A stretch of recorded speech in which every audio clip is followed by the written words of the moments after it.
The commitment comes from within. But what is one thing that continues that journey for us is a social structure we create around us. And dopamine, endorphins, you have heard about those, right? So it's important to understand that how do you create those chemicals naturally in your body? And one of the way to do is when you exercise and that exercise is resulting in a joy, it's going to create a natural dose of endorphins and dopamine in your body. And that's what's going to get you addicted to that.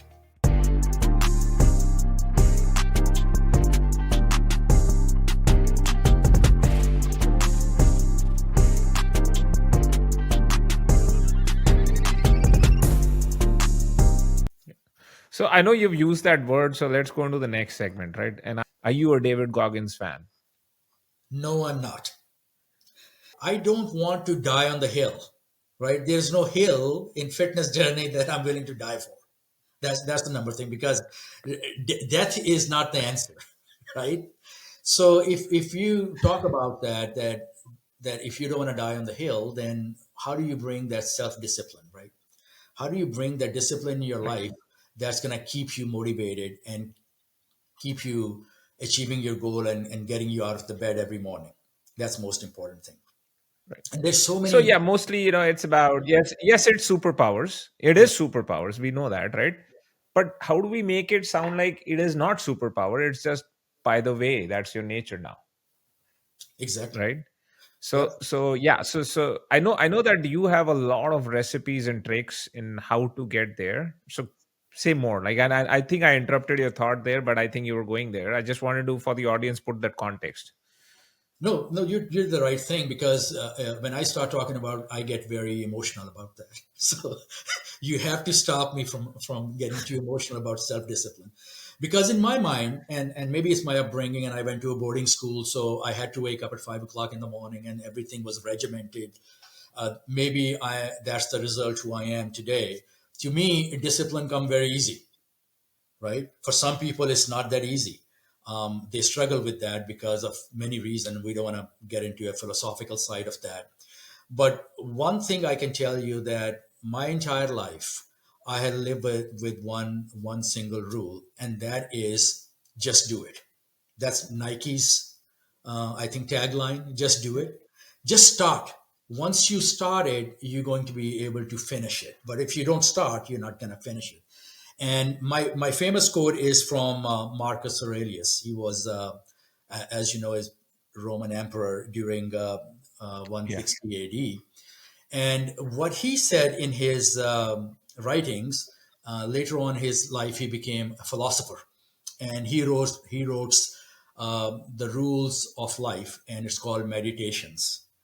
And one of the rule is about self-discipline. And what he says, I'm going to read it for you, is how to build self discipline. And he said, have a reason to start your internal desire, drive, and motivation. Just start practicing it, what you like to do. Just start practicing it, what you like to do. For example, if you like to paint, paint every day. If you like to paint and you enjoy it, paint every day. Because if you don't paint it, you're never going to become a good painter, right? If you like to cook, if you want to be a world renowned chef, then cook every day, practice it, right? Be creative. If you don't do it, you're not going to become the world's best cook or chef. So the simple message is that in self discipline, it's an easy if you start something, and then you will start seeing the results of that.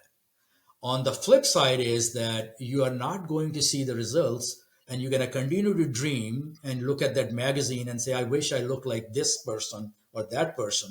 And you never start that journey because it's only a dream and a thought. That answer your question, I hope. Yeah, I think so. So two takeaway messages. Number one is just show up on the start line. Don't think about the finish line. Do not worry about it. Just show up, right? I mean, 9 a.m., whatever the race is, doesn't matter. It's 50 miles or 200 miles or 1,000 miles. You don't care. You just show up on the start line. Yeah, that's fine. And the point is not looking at 1,000 miles, will I get it done or not, right? So the second thing which you said is perfection is the enemy, and if you actually think about perfection at the start line, then you will not even get out of the bed, right? So that's the other message you gave is, Yeah. look, if you want to be a world class chef, cook, yeah, I mean, sometimes the salt will be more, sometimes the sugar Right. will be more, but hey, who cares?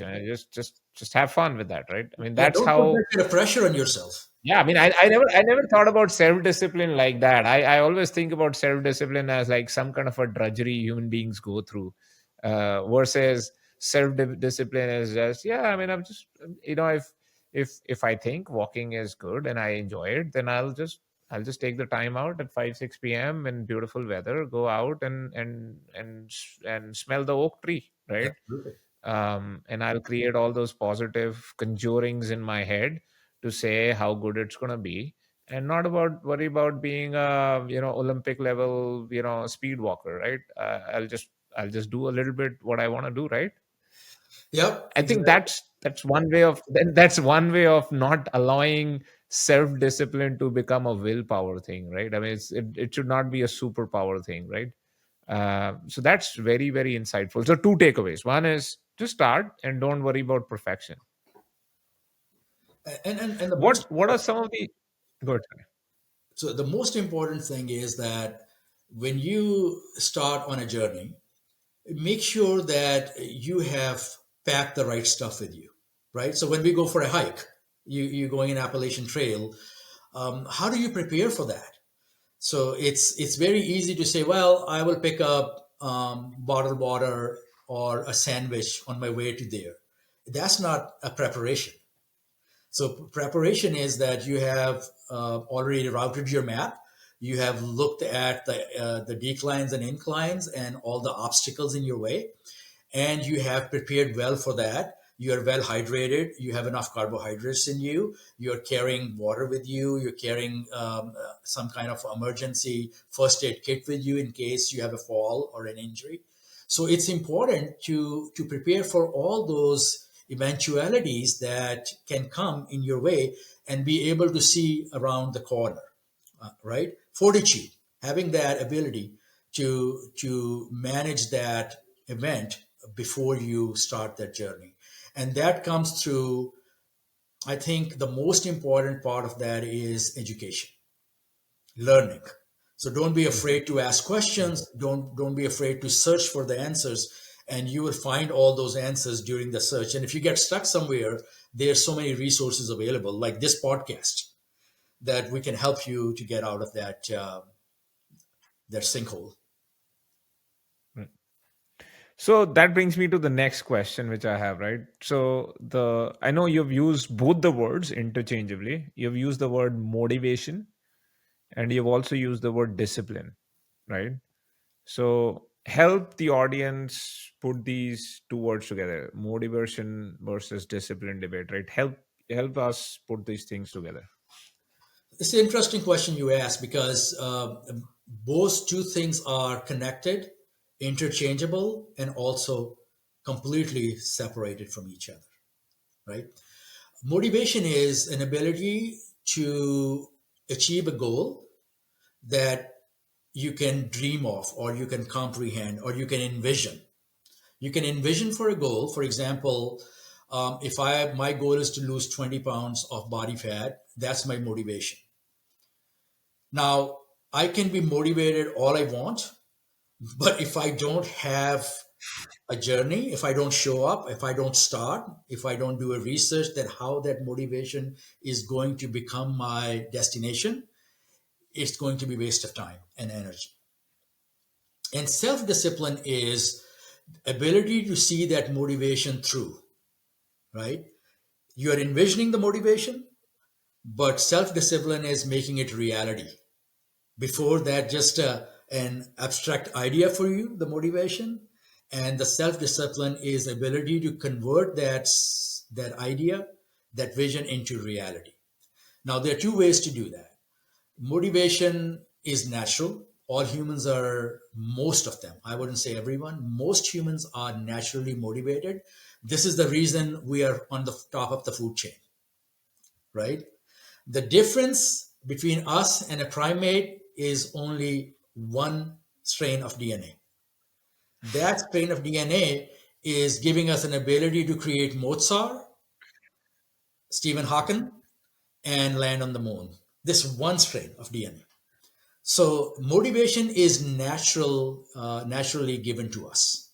Now, how we create that motivation and take that, make it reality, is self-discipline. And self-discipline happens by going through an event that may be painful for you and stressful for you, but you are going to pursue it. You're going to do it anyway. Doesn't matter what the cost is.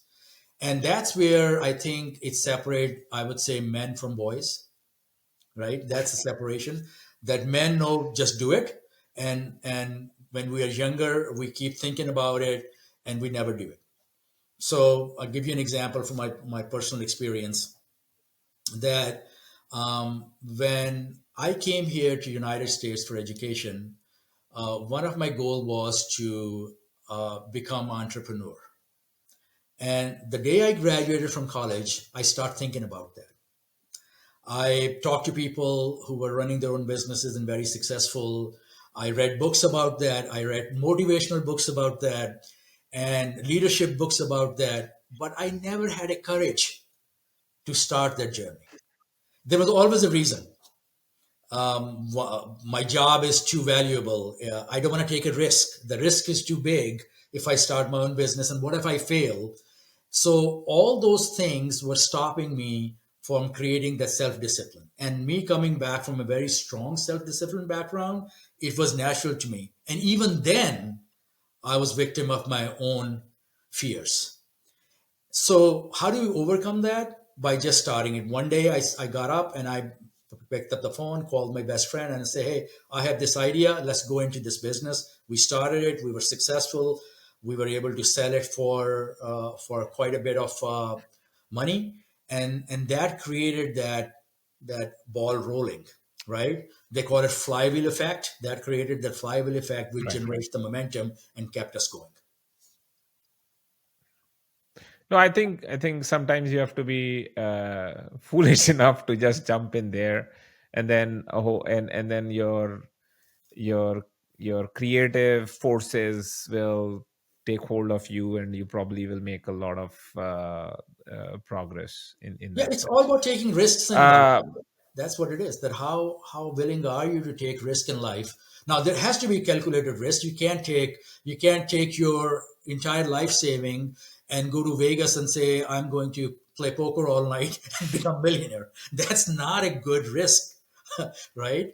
So you have to take a calculated risk. Yeah. Although they quote the FedEx founder, I think the FedEx initially he had his last $3,000, and he was like, I don't know how I'm gonna make FedEx successful. He did go to Vegas and bet his $3,000, made it into something large sum, which he brought back and invested in business. They talk about it, Yeah, those anomalies but are I also would rather I would rather go with your go with your chain of thought rather than that, right? I'm like, I it think the also odds of doing that is 0.1%. Yeah, it also, that's what I was saying. Anomalies are always there. There are always examples that we can pick and choose. But on the whole, I think it all depends on that where you are in your life, in your point of life, where you are. If Right. you're young or younger, you can take a lot more risks than when you are married and have kids. It becomes more difficult. Now you're thinking about other folks in your life. They're responsible. They're dependent on you. So you have to think about them. When you're single by yourself, you can take a lot of risks. At Right. least I did. And then and I think I mean we're digressing from the topic, but I think there is a lot of survivor bias out there. Like when they see people like yourself or me, they think that it's all hunky dory and all that, right? But I think there is that element, right? But I would still say that if you're younger and you have lesser things to lose, and a lot of the stuff we talk about, which we potentially can lose, like the examples you gave at a younger point of time in your life, they're just facades holding you back, right? But I think the survivor bias has to be also put into the metric, um, evaluation, and then some decision comes out of it, right? That's That true. people only see successful people, right? So that's the thing, right? Okay. So, any closing thoughts, Nadeem? Anything you would like to tell the audience? What's your parting words of advice? So my parting message is that number one and the most important thing is that don't make it complicated. Keep it simple, right? Keep it simple. KIS always call it. Keep it simple. KISS principle. And if you keep it simple, it reduces the amount of stress you create on yourself. And don't be overly criticizing yourself. Don't go for the fads. Don't look for those quick fixes, because if you look at some magazine and you idolize an individual in that magazine and you want to look like them, that's not a healthy way of starting your journey. You have to look at your ancestry, you have to look at your genetics, you have to look at your environment where you come from, and then make smart decision by starting your journey with the simplest form of activity. And I used to tell my clients all the time that if you make it complicated by investing in gadgets, buying the best clothing because you have to brand clothing or the branded shoes, without that you cannot you cannot gain that success level of success. What you're looking for is completely wrong. Go in your closet, find a t-shirt and pair of shorts or yoga pants. If you're a female, find yourself your Nikes or whatever shoes you have, and just go on the road and start taking a nice 2 or 3 block walk. Start with that, and then increase it to 1 mile, and then increase it to 2 mile, and increase it to 3 mile. And before you know, you're gonna be way long in your journey and achieving the goals that you're looking for and be very successful. And the second thing is that do listen to people, do listen to their advice, but do your own research. And a lot of people fall into that sand trap, a pitfall, where they say, well, such and such person told me to do that, and I'm doing it without doing any research. So make sure that you do your due diligence, research, educate yourself. And finally, if you hit a plateau, if you hit an obstacle, talk to people around you. There are a lot of resources, fitness gurus around you. You can pick up a phone and call them, or watch a video, and make sure that you find a way to go through that obstacles instead of turning back. So says the wise guy or the wise man with 30 years of experience and having dealt with more than 5,000 people on their fitness journey, if not more, right? If not a little bit more. Thank you so much, Nadeem. It's always very, very insightful speaking to you. I know we're going to have you again. I know the audience will have a lot of questions. We encourage them to ask questions, and we'll hopefully bring back Nadeem, and Nadeem can answer those for you guys. Thanks. Thank you for inviting me. Have a wonderful day now.